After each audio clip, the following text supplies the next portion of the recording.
Greetings, wrestling fans of the world. Welcome to the Flying Gaijin Bombcast. I am your host for the evening, slash day, slash morning, slash whenever you're listening. My name is Matt Thompson. I'm hailing from Erie, Pennsylvania.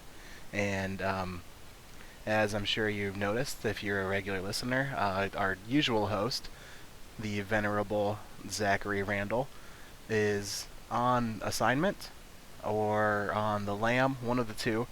Um, I'm not sure. When I find out, I will let you folks know. So in the meantime, you're stuck with me, riding solo dolo, and gonna switch the format up a little bit this week. Um, since Kota Ibushi had such a spectacular G1, gonna pick a couple of Kota Ibushi matches to do real-time commentary on. And if you're listening and you want to sync it up with the match itself, you're more than welcome to. If not, I'm going to try to make it worthwhile listening if you're listening in your car or, while you're working out in the gym, whatever you're doing. So hopefully it's a worthwhile listen either way. And first match we're going to listen or watch and do the commentary for will be Kota Ibushi versus Prince Devitt from the Wrestle Kingdom 8 event from the Tokyo Dome back in 2014, January 4th.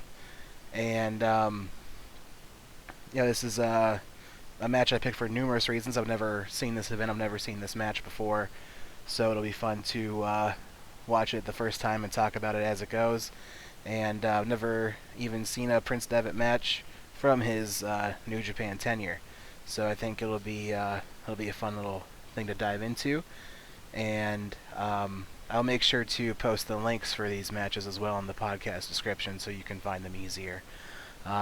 So if you want to find the link to the match and get it queued up, I will count us in 3, 2, 1, and on go I will start the video. So give yourself a minute. You can pause the podcast now if you need to. Go ahead and get it queued up, and I will start my count in 3, 2, 1. Go. Okay, so we open up here, and it is Kota Ibushi's entrance. So a little background info on Kota Ibushi. I won't hammer you with background details on the guy, because there's always Wikipedia, there's always databases out there that can give you a more detailed description than I can just off the top of my head. But Kota Ibushi during this time period was a dual contracted wrestler. He had a DDT contract as well as a New Japan contract, and it's a very remarkable deal because it's a unique thing. Nobody's ever really had that freedom before to be a freelancer. So that was a deal that was first struck in October 2013, so just a few months prior to this match taking place. And he's looking pretty thin here by comparison. This is a junior heavyweight championship match, so he's got to keep it svelte, keep it under that. I think it's a 220-pound weight limit for the IWGP Junior Heavyweight division. And looks like he's got a couple of his fingers taped up on his left hand, so I don't know if he had some kind of small joint problem there. Maybe one of his metacarpals, if I can take a phrase from Juice Robinson, was in a bit of disarray there. So Kota Ibushi, he like I said, he was under dual contract during this time, and this is going to be interesting to see him in the setting as a light heavyweight or a junior heavyweight. So here we have Prince Devitt's entrance. He's coming out with druids and a casket. So this is quite the theatrics here. Anybody who's familiar with the Finn Balor character in WWE knows that he's fond of the demon character that he goes into. So I'm sure this is probably something similar to that. This is almost an Undertaker-esque gimmick here. And the casket pops open. Yes, he has himself all painted up, almost a Venom from Spider-Man-esque look, and he's staggering in a zombie-like manner while carrying his IWGP Junior Heavyweight Championship. So yeah, he's looking great. There's the dry ice. He's he's staggering almost in an undead manner. So this is obviously going to be a change of pace once he starts wrestling in the ring, but for now he's carrying this gimmick with him. So during this time, Prince Devitt was the leader and founding member of the Bullet Club. Obviously, he's not anymore because he's not in the promotion. But when the faction started in 2013, um, Prince Devitt was teaming with Ryusuke Taguchi, and he turned on Taguchi in order to form the faction with Carl Anderson and Tama Tonga and Bad Luck Fale. So those are the original 4 members. And leading up to this match, the Young Bucks had joined, and I think it was the previous October, and Doc Gallows had joined in the previous month in the World Tag League Tournament to team up with Carl Anderson. So as he's leading his way to the ramp, the other Bullet Club guys are now flanking him. They met up with him halfway down the ramp, and he's entering the ring to take on his opponent. So they'll all be seconding him, as it looks like. I can make out Guns and Gallows and the Bucks at least, so they'll all be there. We'll see if they factor into this match as it goes on. Balor's looking great. I'm gonna probably call him Balor a lot. Sorry, guys. Devitt's looking great with his paint, and you can't imagine the amount of effort and time it takes to get that done up. But it looks fantastic. So yeah, all the other Bullet Club guys are there. Tama Tonga's there. I don't know if I've seen Fale yet, but I've seen all the other guys. The Bucks, Guns and Gallows, and Tama Tonga. So we'll see. During this time, they were hardcore heels, so they weren't as upright, upstanding citizens as the Bullet Club Elite are now. And nice little contrast to see closer to the genesis of the group. Now that it's been over 5 years since the group's inception. So you got the stare down before the match. Both men are in the ring, ready to go, and I'm excited to see how this goes. These guys are both, fantastic, world-class wrestlers, world-class athletes. This is going to be a hell of a show, I'm sure. Red Shoes is admonishing the Bullet Club guys before the match even starts, so he's fully aware, being one of the best refs in the business. He knows what's in store with those guys out there.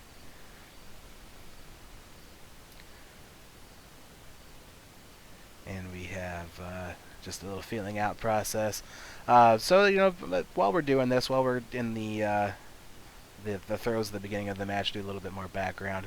So Prince Devitt, Fergal Devitt, he got the name Prince Devitt because the Japanese crowds could not pronounce his first name of Fergal. So they're having a hard time figuring out what to name him. And early on in his New Japan career, he actually took on the persona of the Pegasus Kid, which had formerly belonged to Chris Benoit. So he was the second Pegasus Kid, and drew comparisons to Benoit for that reason. So just a little fun tidbit there. I wasn't even aware of that until I looked him up today for some background information. I thought that was pretty interesting stuff. So now we have some nice athletic sequences, the drop downs, the leapfrogs, and Kota Ibushi hits an awesome mid kick. Nice roundhouse kick right to Devitt's chest.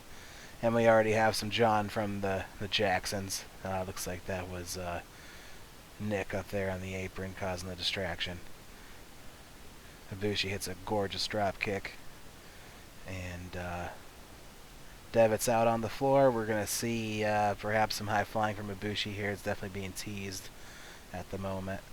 We'll see if the other Bullet Club comrades allow it. Oh, here comes, looks like that's Gallows on the apron causing the distraction, and Devitt runs in and knocks him off the apron, so that was thwarted for now.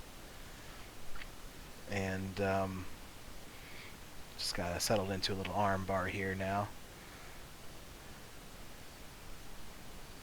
So yeah, some more background info on Kota Ibushi. Ibushi debuted in DDT back in 2004, and around 2009 was when he first linked up with Kenny Omega to form the Golden Lovers. So yeah, obviously, for him being a little bit of a younger cat, I think he's in his early 30s. He's been wrestling for almost 15 years now, as he gets dragged to the apron and gets the boots put to him by the Bullet Club guys while Devitt distracts Red Shoes, and yeah, typical early Bullet Club shenanigans. So yeah, if anybody's not familiar with the original incarnation, it's not dissimilar to what the Tongans have been doing. It's kind of a return to form for those guys to be doing the early heelish stuff and the distractions, the beatdowns, everything. That was more what they were known for prior to their current iteration with Kenny Omega as the leader of the group.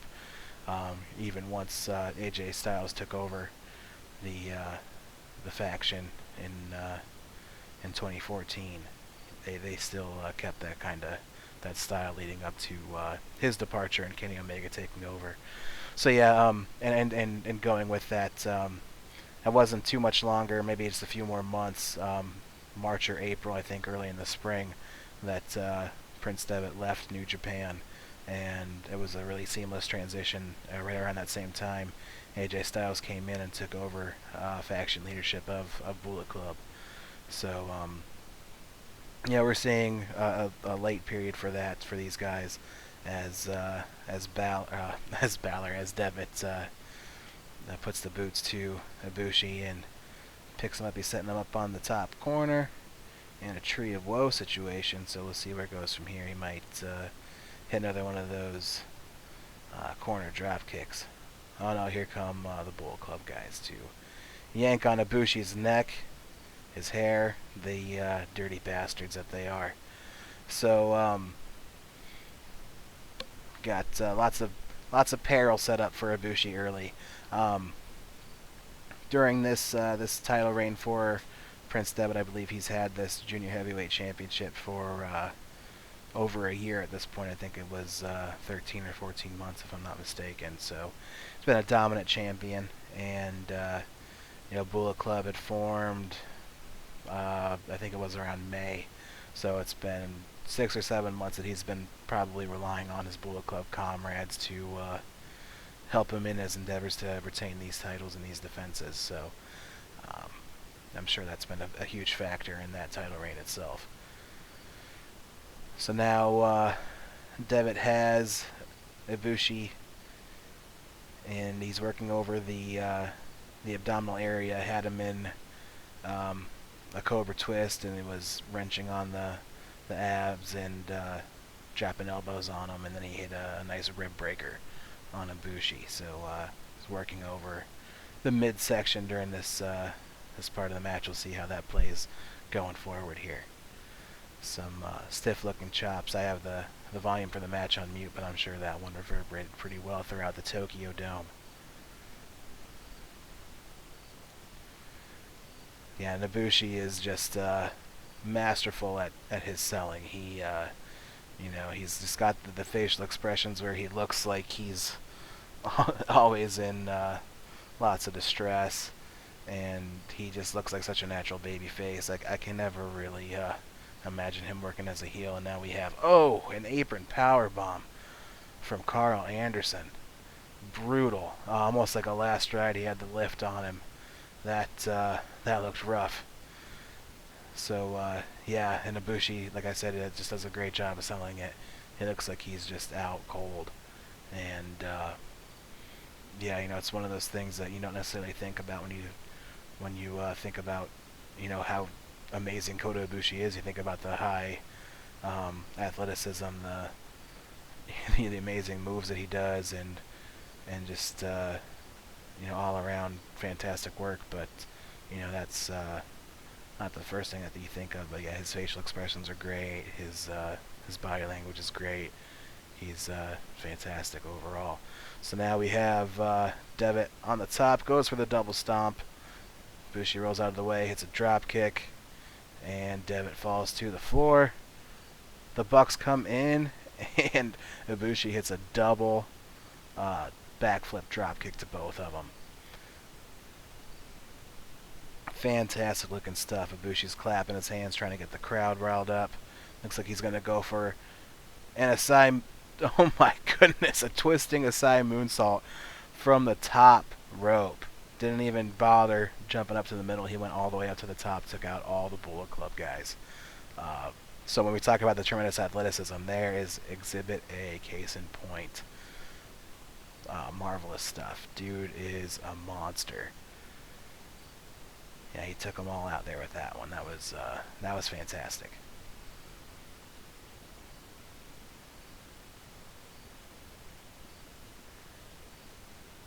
Alright, so we're going to go back in the ring here. Looks like Bushi's going to follow up with a springboard into a drop kick. Let's see how count goes here. 2 count, and Devitt kicks out. So yeah, this is it's almost disappointing, but Devitt's got to work as a heel. He's got this Bullet Club stable that he's leading, so you kind of have to expect him to rely on those guys. As Ibushi hits a standing moonsault, rolls through, hits a moonsault off the second rope, and Devitt kicks out at 2. So yeah, it's not necessarily the best as far as Devitt being able to showcase everything that he can do, athletically and just how amazing he is. But at the same time, it's to be expected, I suppose. Devitt tries for the Bloody Sunday. It's a nice half-hatch brain buster that he does. I don't know. Somebody hit Ibushi with something there as Ibushi was going through the ropes, and Devitt rolled him up, but it was only good for 2. And now Devitt's getting in Red Shoes' face. He's not too pleased about it. Yeah, I'm not sure what exactly it was. Maybe it was the title. Maybe it was a chair. There was some kind of shenanigans there. Oh my gosh. Ibushi did this crazy roll through into a deadlift German suplex, and that was only good for a 2 count as well. Yeah, these guys are just tremendous. This is going to be the best part of the match coming up here, I'm sure. Ibushi making this comeback, because these guys are all over every place, and he's going to have to find a way to thwart all of them to to have a chance at winning this match. So Bushi's climbing up to the top, maybe a Phoenix Splash on the way. Gallows grabs him by the ankles, and Devitt shoves him to the floor. So yeah, these Bullet Club guys are really the crux of anything that Devitt gets in here edgewise. So yeah, not like I said, not the best. This isn't going to be your Finn Balor clinic, if you will. If you're familiar with his NXT work or his WWE main roster work, this is really a departure from all that, because they're relying on the heat that they're getting from the faction. And it looks like the refs are going to finally kick out the Bullet Club guys. They're pissed at the officials, but the officials are all there admonishing the Bullet Club guys to go to the back. So we'll see how this bodes for them coming up. The one guy we haven't seen is Fale, so I don't know if he'll make an appearance later on or not. But for the meantime, looks like Guns, Gallows, the Bucks, and Tama Tonga are all being escorted away from the ring, or from ringside. So now we have just the 2 wrestlers themselves remaining, the combatants. And Devitt is making some distance. Charges. Oh, with a shotgun dropkick right into the rail to Ibushi. That was brutal. So, yeah, that was more what I would expect. So, yeah, maybe now that they're gone, we'll be able to see a nice display of what Devitt can do here. Devitt throws Ibushi back into the ring, climbs up top, and a double stomp to the back of Ibushi's neck. Good lord. 1, 2, and a kick out from Ibushi. Okay. Now we're talking. Now we're getting into the business. I'm liking this. Oh, Ibushi with a nice back kick to the ribs, and charges, and Devitt downs him with a huge drop kick. So yeah, not quite as much of a strong style match, if you will, as far as the striking goes, but there's been some really gorgeous drop kicks. Ibushi hit one good rush combo in there while I was rambling about something. So it's still present, but it's not as prominent, I suppose. Devitt hits that nice running chop into the corner. Ibushi reverses the whip and eats the chop for his measure. Oh! Devitt climbs up to the second rope and Ibushi levels him with a high drop kick. That was gorgeous. Kind of similar to Okada's drop kick. And speaking of which, yeah, this card was another tidbit that I wanted to talk about. Wrestle Kingdom 8. Okada was scheduled to take on Naito for the IWGP Championship, as both guys are teetering on the top. And wow, Ibushi hits the Avalanche Frankensteiner while both men were perched up top. So that was phenomenal. So yeah, as I was saying, Okada was going to take on Naito. So Naito won the G1 in 2013, and of course, you know, it's expected to be the main event of the show. But they, I don't know if it was just a fan thing, or you know, if they turned on that idea, or if the New Japan brass did first. Phoenix Splash attempt. Devitt rolls out of the way, hits a huge lariat. Yeah, so there was a fan vote. I don't know, you know, who soured on the idea first, and as it was, Reverse Bloody Sunday by Devitt, crushing Ibushi, and it's only good for a 2 count. So, yeah, long story short, Tanahashi versus Nakamura for the Intercontinental title main evented the show instead of the world title match between Okada and Naito. Big double stomp from the top rope to Ibushi, and Ibushi kicks out at 2. My goodness. So, Devitt's current finisher in WWE, the coup de grace, not enough to put away Kota Ibushi. He's taking all kinds of punishment here, so we'll see if he's able to recover. Setting up for the Bloody Sunday with the half hatch. Ibushi rolls through over the top and hits a huge, absolutely massive backflip kick. They're scrambling. Ooh, round kick to the head.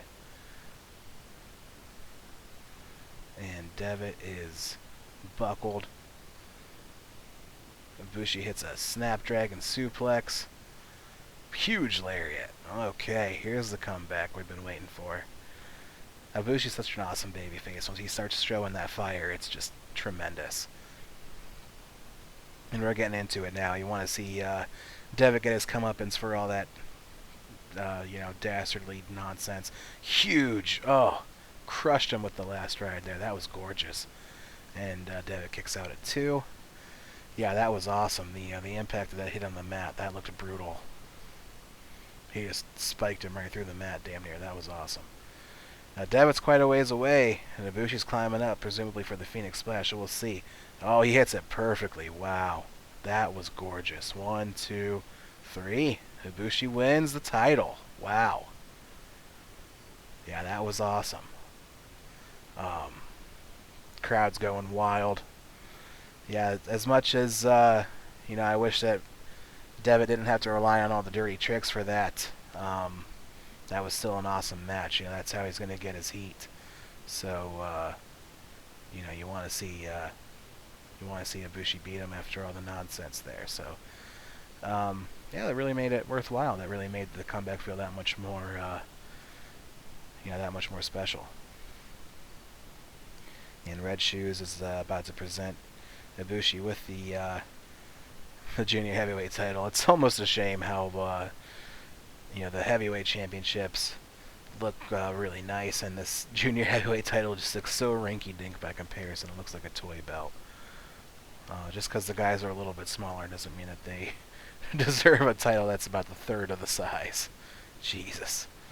That really looks like something you should be able to buy at your local department store for about $10-15 for your child if they're a wrestling fan. So, alas, though, Ibushi is really coveting it. He looks like he's really proud of himself for winning it. So that's good. He's still showing the gravity of the situation for sure. And there's somebody in the ring. Is that El Desperado? And he's got a guitar case with him. And he pulls out a dozen roses, looks like. Some sort of flowers, at least. Shoves them in Ibushi's chest. And he's applauding Ibushi on his victory. So we're going to see where the... Oh, they're black roses. Okay. We're going to see what happens here. Is this just his way of challenging him, or is he going to jump him in some way? Interesting stuff. Desperado's kicking the guitar case out of the ring. Looks like that's it. Yeah, he's done. Okay. So I guess that's it. He's going to be challenging Ibushi for the title next. Okay. So if that's something that sounds interesting to you, I'm sure you could go on New Japan World and find it for yourself. So yeah, as we close up here, that was awesome. Once I started watching New Japan, Ibushi was a heavyweight, and Devitt had moved on to NXT as Finn Balor, and that was the first time I had really seen him wrestle. That was right around the time I started watching NXT. Fortunately, was when he and Hideo Itami, the former Kenta, linked up, and they were taking on the Ascension. That was right around. Ooh, Ibushi backflips off the apron onto the floor and almost biffed it because the ramp was right there, so it wasn't exactly an even surface, but he managed to make it out okay without hurting himself. So yeah, this is before my time as a New Japan fan, so that was fun. That was a nice little departure from what I had seen before. And Ibushi celebrating with his fans up the ramp with the title. And it looks like that is about all she wrote, folks. Alright, so that's our first match. And our second match that we'll be covering here is we will be doing Shinsuke Nakamura versus Kota Ibushi from Wrestle Kingdom 9 for the Intercontinental Championship. So this was actually the first event I had ever watched as a New Japan fan. So Jim Ross had I believe Carl Anderson on the Ross Report podcast and really talked it up, and maybe even Jeff Jarrett, because this was a Global Force co-promoted show, and if you recall from that event, Jeff Jarrett showed up as a member of the Bullet Club with with a Bullet Club embossed guitar, and I forget who he took out, but nonetheless, that was a thing. And JR was calling the event, and along with Matt Stryker, that was kind of brutal, but that's neither here nor there. and they really made it sound like it was the thing to watch. That show was main evented by Okada versus Tanahashi, and they made it sound like that was going to be like a Flair Steamboat-esque matchup. They really sold it, and you know, it was kind of the old school thing of, you got to be here to watch this. You got to buy the ticket or buy the pay-per-view or whatever it is, and they talked me into it. I don't know if it was on maybe it was on the Fight app, the FITE Fight app, because it wasn't on New Japan World, at least not yet. But nonetheless, it was a tremendous show, and it really hooked me in from the get-go. So, anyway, this was the co-main event from that show, second from the top, and I just remember upon watching it, like, how could you even top this? Because this is such a tremendous match, and I haven't watched it back since then, I don't think. Since watching it, a day or two after it was live. So this is going to be awesome. And again, I'll go ahead and I will post the link in the podcast description so you can find it on New Japan World very easily. And I will count us in on 3, 2, 1, and go. Okay, so this is opening up with a little intro package. We have Nakamura stepping in looking cool with his leather jacket and that boss ass IC championship belt. That Intercontinental Championship with the white strap looks awesome. And looks like we're going to have a little bit of a Nakamura interview. So while he's talking, just give a little background on him as well. Nakamura is, of course, in WWE currently, and I don't know if he is currently the United States champion or what's happening. SummerSlam probably just concluded a little bit ago, as I'm talking to you. It's a little bit past that, so that's over with now, and I don't know what happened coming out of that, so we'll see. But nonetheless, Nakamura had a great run in NXT, and that feud with Samoa Joe, and so we have the setup here. Nakamura was talking smack in the ring, and Ibushi ran right up behind him and German suplexed him. So that's how he set up this feud. That's pretty boss, and Ibushi mocks the Yao gesturing, and looks like that's how they got out to the races there. That's pretty sick. But yeah, Nakamura, he was, I think he was born in 1980, if I remember correctly. So, he's in his late 30s, and he debuted in New Japan in 2002, along with Tanahashi and Shibata, and right away, those guys were linked up as being, the 3 new Musketeers, similar to in the 90s when we had, oh my gosh, so they're showing footage of Ibushi and DDT right now, and just running people over with trucks and flipping into some kind of, I don't know, pond, creek, something. Wow. If that's what you're into, then more power to you. But yeah, so the 3 new Musketeers, so they're immediately being compared to Hashimoto and Muto and Chono. So if those are the the type of people you're being linked to right away, that's high praise, if I may quote Nicolas Cage's "Get in the Cage" skits from SNL. So Nakamura was very early on, IWGP Heavyweight Champion. I think he won it in late 2003, so not long after debuting. And here we have the Kota Ibushi blow-up doll match. And Nakamura's talking, probably berating that in some way, shape, or form. The subtitles are in Japanese, and I'm sure Nakamura is speaking Japanese as well. And doing some awesome robot dancing. Ibushi's mocking Nakamura as well in this video package. So looks like they're kind of setting Ibushi up almost heelish here, just mocking Nakamura being a little bit, you know, brazen, as it were, with his, with his mannerisms and everything. So it'll be interesting to see. Yeah, so Nakamura won that title really early on. Nakamura also had a couple MMA fights early on in his career, so some different kind of stuff going on. Prior to coming back and really spearheading, the new generation along with Tanahashi. Nakamura also headlined Tokyo Dome, I think, in 2006 against Brock Lesnar for the IWGP World Title, and was unsuccessful in that endeavor.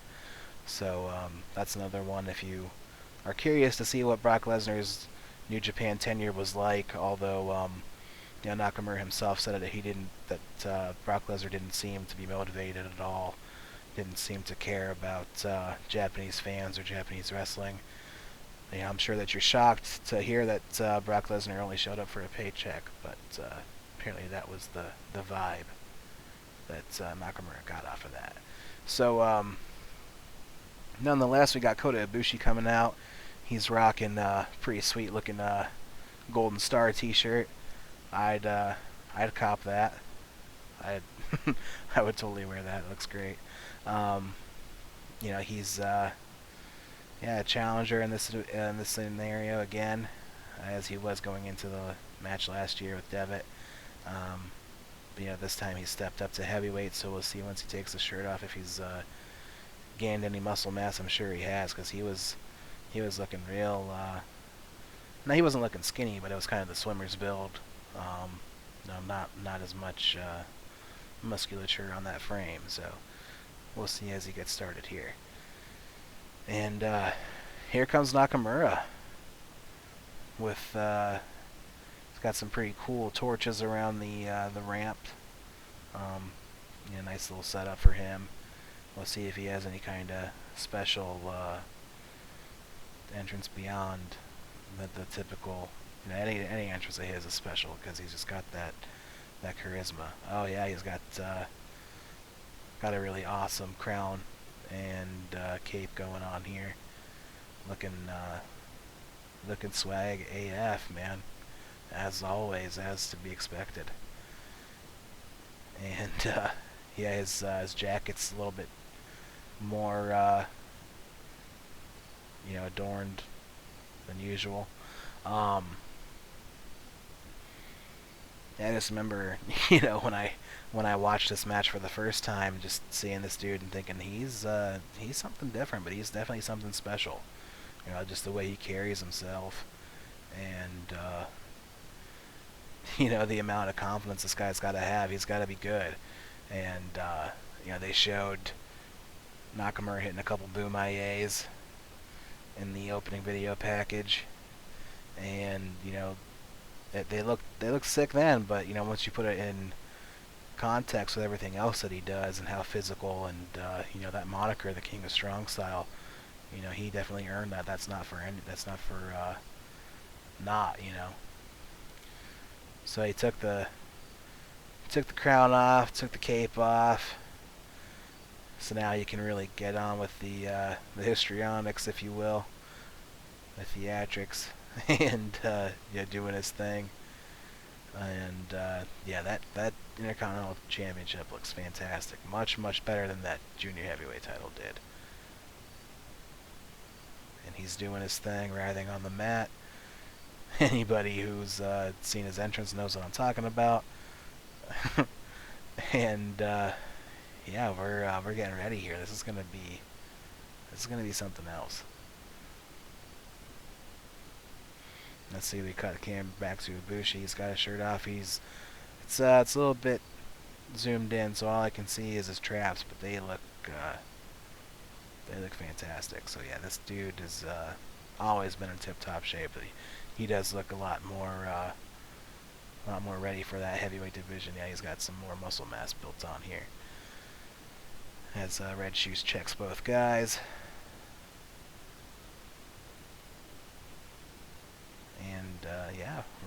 to go here. This is going to be awesome. So, I don't know if there's anything more that can really be said about Nakamura if you're not familiar with his work. He's kind of a guy that you just kind of have to watch, and once you do, you really understand what he's about. Jim Ross always made the comparison between Freddie Mercury and Michael Jackson as far as his body language goes, and his different mannerisms and everything. So he's got a flamboyant style, almost kind of creepy, almost kind of ambiguous or androgynous even. But once the guy comes out like that and then he starts kicking your head off, it's all part of the mind games kind of thing. So again, we got the feeling out process. Both guys looking for low kicks, looking to find an angle for some kind of striking. So really building on that sort of MMA-esque style that they've both been familiar with. Because Ibushi has a background as a striker as well as a kickboxer. So yeah, this is just the doldrums of the early matchup. We'll be getting this stuff kicked off pretty soon. Trying to think if there's anything else I can mention on Nakamura. At this point, I think he was already in the Chaos faction, and he and Okada were sort of co-leaders of it. I believe that Nakamura started the faction, if I'm not mistaken. And of course, with Okada being so prominent as world title contender during this time period, and Nakamura kind of taking his own route as the IC champion, they were still able to coexist. Although that seemed like two alpha males in the same faction, kind of would be almost contradictory. But they both kind of carved out their own niche in the faction and were able to coexist. So it's an interesting little bit there.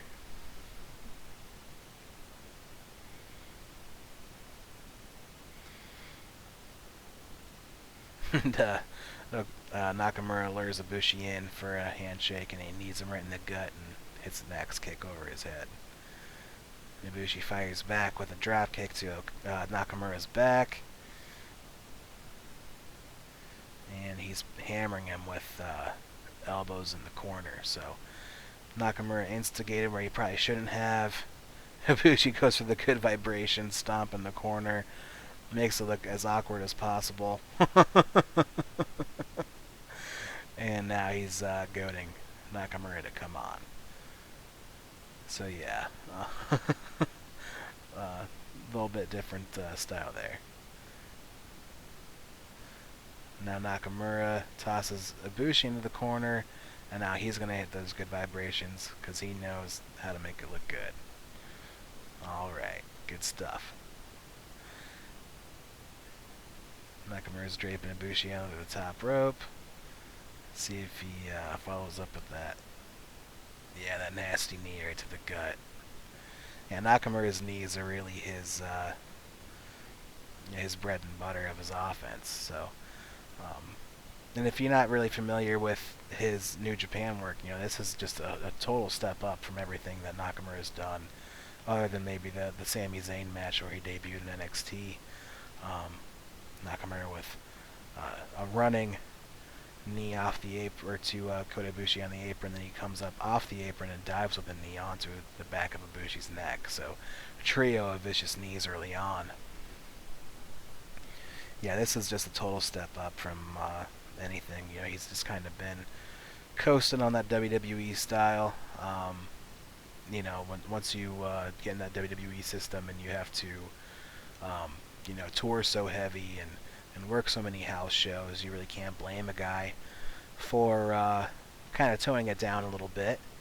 And, it's just to be expected. So here in New Japan in this tenure, they do work a lot of dates, but, most of the not big shows are going to be, tag matches and things like that where they can kind of take it easy and then they can amp it up and really save themselves for big events like this. As Nakamura locks a Chancery onto Ibushi, flips him up into a snapmare, and hits the knees, or hits a big knee drop, and holds it there for a 2 count as he poses after hitting the knee, and Red Shoes makes the count. So yeah, Nakamura being vicious as hell, hitting those awesome strong style knees and looking good doing it. And now he's got rear naked choke locked in.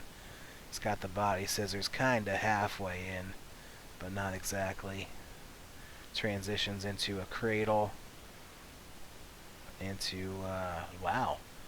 It's a really interesting hold. I don't even know how to describe that. Almost like a regal stretch. And then he rolls it back into the cradle for a 1 count. Rolling them all around with this this neck crank submission. Yeah, it looked really good. Now into a north-south type of choke, and or an anaconda choke actually. And Ibushi gets to the ropes for the rope break.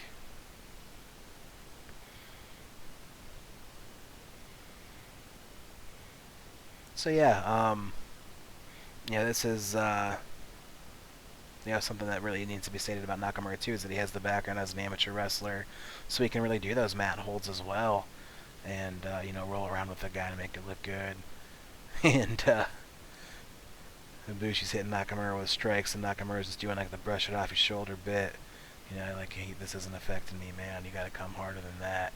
And he comes back with some really stiff strikes of his own with the forearms, and now he's just slapping Ibushi around, being a cocky prick about it. So, yeah, it's exactly what you would expect from New Japan Nakamura. It's been a long time since I've watched a Nakamura New Japan match. This is fantastic.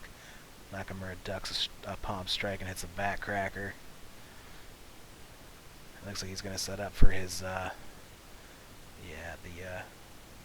the reverse exploder, but Ibushi rolls through, lands on his feet, and hits a Hurricane Rana that sends Nakamura to the floor. Drop kicks Nakamura rather off the apron. So we'll see if we're poised for perhaps the Golden Triangle moonsault. We didn't see it during the last match, so maybe we'll get a glimpse of it here. Looks like he's setting up for it. Yep, here he goes. And he nails it. Wow, he was mighty close to the apron with that. That's such a dangerous maneuver, diving off the top to the floor like that, especially off the running start, as I show a replay of it.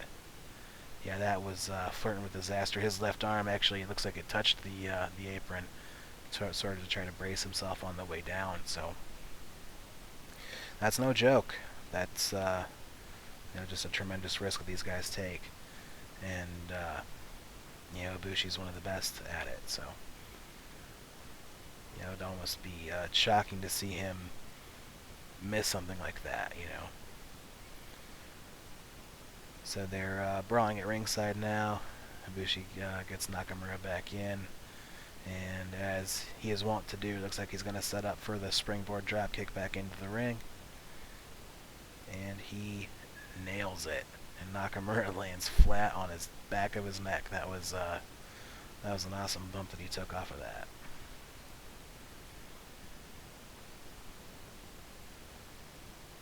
Ibushi hits an awesome striking rush combo, and the roundhouse floors Nakamura. That was great. Running moonsault, and the cover for 2. Nakamura kicks out. And Ibushi's facial expressions again, just looking so perplexed by all this. Like, look at this amount of punishment I just gave this guy, and it's just not worth it, or not working rather. Ibushi's facials are fantastic. It's up there with Minoru Suzuki as some of the best, I think. Ooh, springboard, and Nakamura hits him in midair with I think it was like a modified drop kick. Yeah, that was here's the replay of it. Oh, it was a single leg drop kick. Wow. Yeah, that was pretty sick.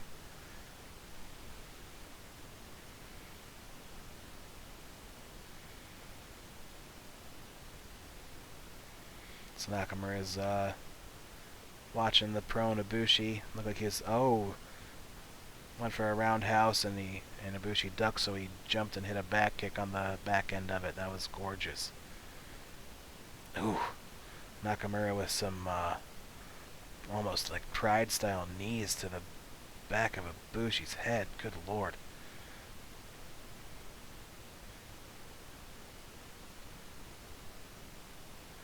Oh, and he missed the Bumaye.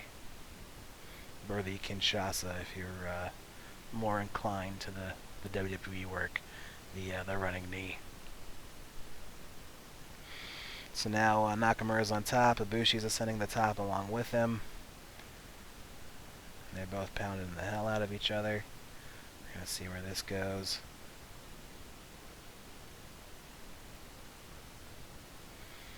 Ibushi does a springboard into the Avalanche Frankensteiner.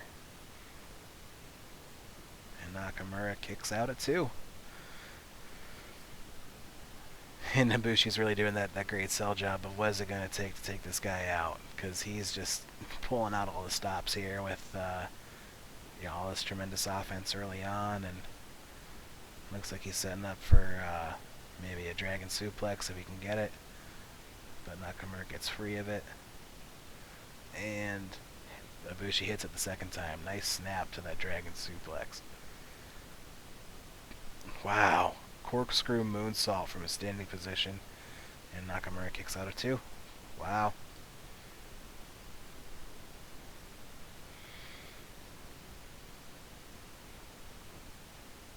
And this is just that, what you talk about as far as Ibushi's athleticism just being next level stuff. He is he's able to pull this stuff off and make it look easy time after time. You almost just expect everything to be just this flawless execution no matter what. And, there's just very few other guys that you would expect to have such a high success rate with, such high-risk offense. It's mesmerizing stuff, really. Sunset flip roll up for a 2 count. Ooh, and Ibushi just rocks Nakamura. Drops him with a roundhouse kick to the head. And Nakamura is just selling it like he's just not even there. Man. Ibushi left that instep right upside Nakamura's head for an extra second there on the replay of it. That was great. And now Ibushi's setting up for the last ride. Oh, man. 1, 2... and the kick out from Nakamura. Yeah, he's really getting a lot of snap on these last rides in both of these matchups that we've been watching here. And now he's going to set up for a Phoenix the Phoenix Splash, presumably. And Nakamura rolls out of the way. And a Bumaye to the back of his head. Holy shit. Wow. And both men are down. Camera pans to that IWGP Intercontinental Championship. It's looking worn out when they show the close-up of it. That looks like an older belt. That's probably the one that Naito ended up throwing around and beaten up even more afterwards. It, led to the impetus for him to create the new one. But I kind of love that old worn belt look. That these guys covet this title so much that it doesn't matter if it's necessarily in the best shape, because that's the prize. That's the thing that you want. So as Nakamura puts the boots to Ibushi, man, just stomping the hell out of the back of his head as he's draped over the bottom rope. Good lord. Red Shoes has got to get in there, and he's trying to, but and Ibushi's just got this look on his face like, now you done pissed me off, bro. Yeah, I just woke the beast there. And Ibushi slaps the shit out of him with a palm strike, and another one, and another one. Yeah, this is where it's going to get brutally stiff, ain't it? Damn.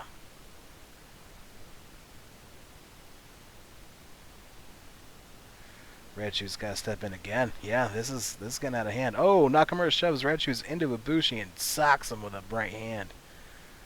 And he's enjoying it too. He had a smirk on his face when he did it. Oh, Ibushi goes for a right hand, but Nakamura snagged it into a flying arm bar. Into the cross arm breaker. Man. That was awesome. And in true form to, making this look real, Ibushi is not extending that arm out all the way. It doesn't look like that fake wrestling thing of, oh, you got me in an arm bar full extension for 30 seconds and I'm not tapping out because my arm isn't broken. Because you know better if you have shoot fighting experience. So that was good. Ibushi kept that arm bent and clasped with his other hand throughout that whole hold. And now Ibushi's got the upper hand and he's got a sleeper hold locked in. And he hits the reverse exploder suplex to Nakamura. Wow. Hitting one of Nakamura's own signature spots on him. It looks like he might be setting up for a Bumaye. Yeah, he's mocking the posing of Nakamura now. And oh, wow. Damn, huge Bumaye. Nakamura kicks out at 1. Oh, man. What a match. I've got goosebumps right now. This is tremendous.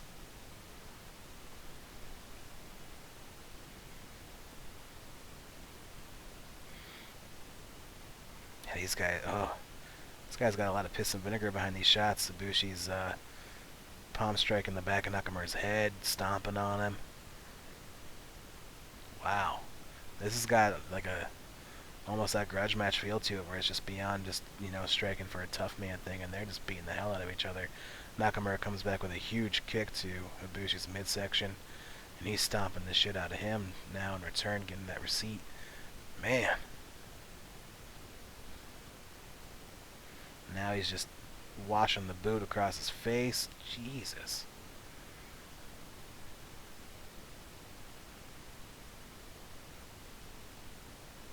Wow. I don't even know what else to say about this. This is next level stuff.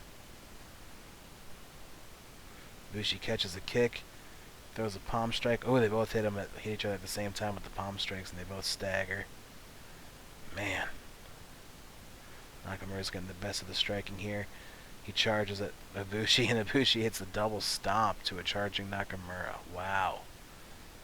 I don't know if Nakamura was going to go low with a low drop kick there or what, but Ibushi sort of went for a drop kick and then in mid-flight changed it to a double stomp, and both men are down.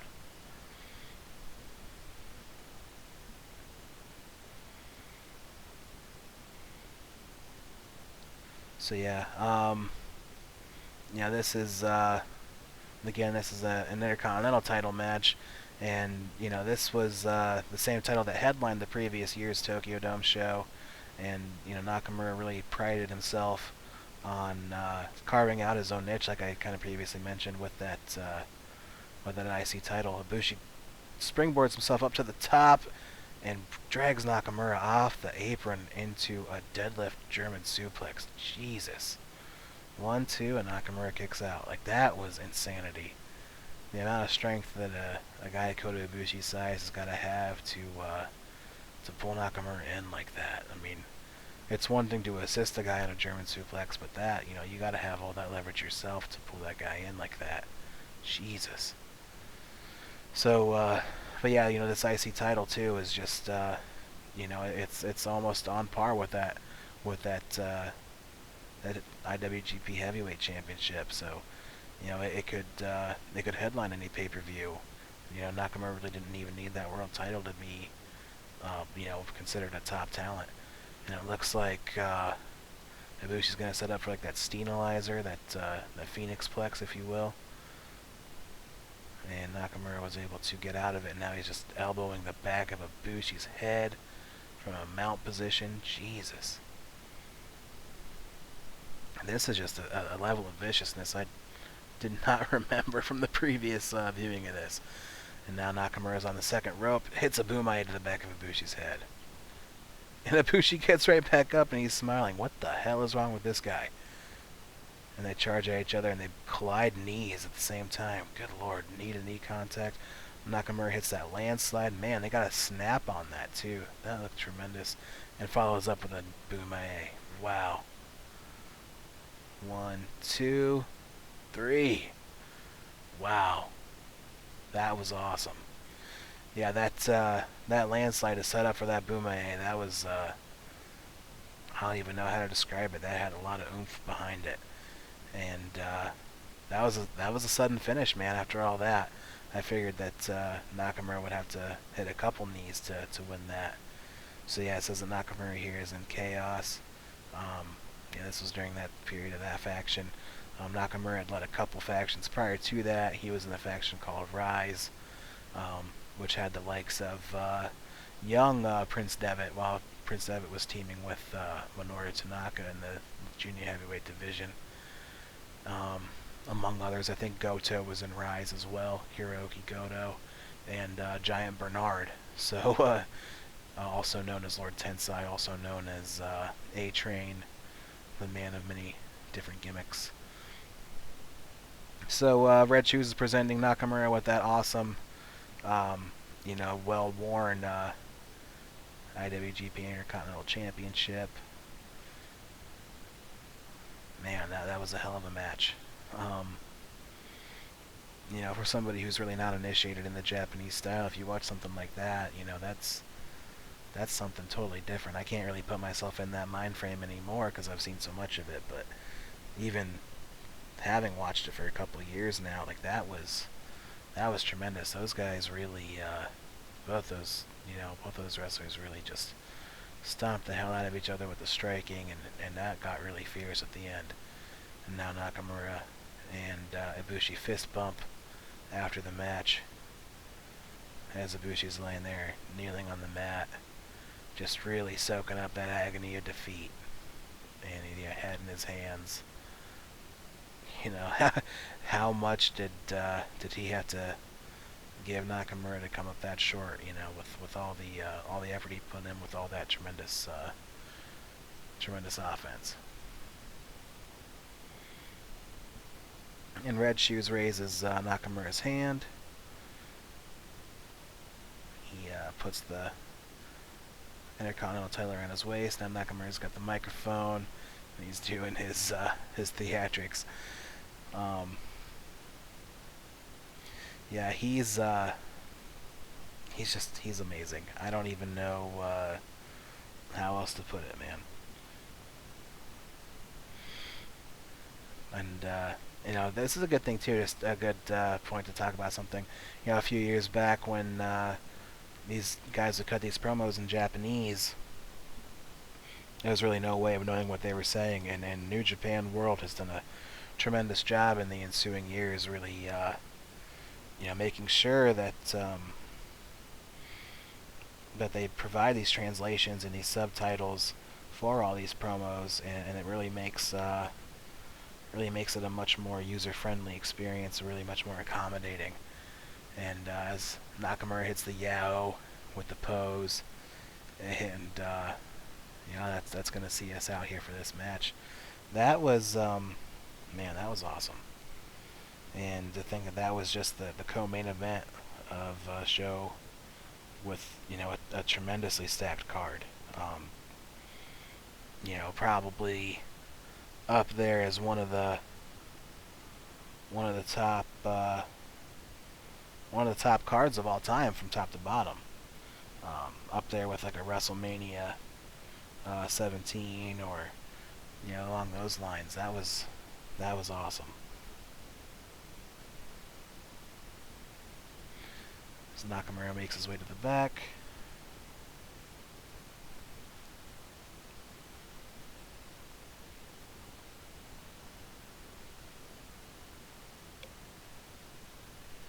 And that's the end of that match. Okay, so hopefully I didn't do too terrible of a job on my own here, flying solo, covering these two matchups. And I hope everybody enjoyed it. And give out some pertinence before we get going here. If you want to reach us, we have our show pages for our Facebook. Facebook is facebook.com/flyinggaijinbombcast. Our Twitter is at FGBombcast. You can find us at flyinggaijinbombcast.com. I believe the Gmail is flying.gaijin.bombcast@gmail.com.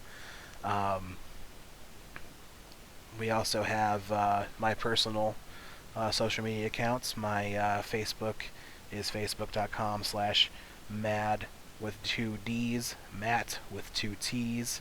So madd.matt.t. Twitter is at albino Buddha, ALBINO_BUDDHA. Zachary Randall, excuse me, is at the Zork with a 0 in place of the O. And yeah, I think that just about covers it all. If you folks have any suggestions on feedback, things that we can do to improve, or things that you want us to discuss, that would be fantastic. We appreciate the input. If you feel so inclined to hit up the iTunes and give us a review and comment. Hopefully 5 stars. If not, then tell us what we could do to improve, man. That'd be tremendous. So yeah, till next time. We'll talk to you later.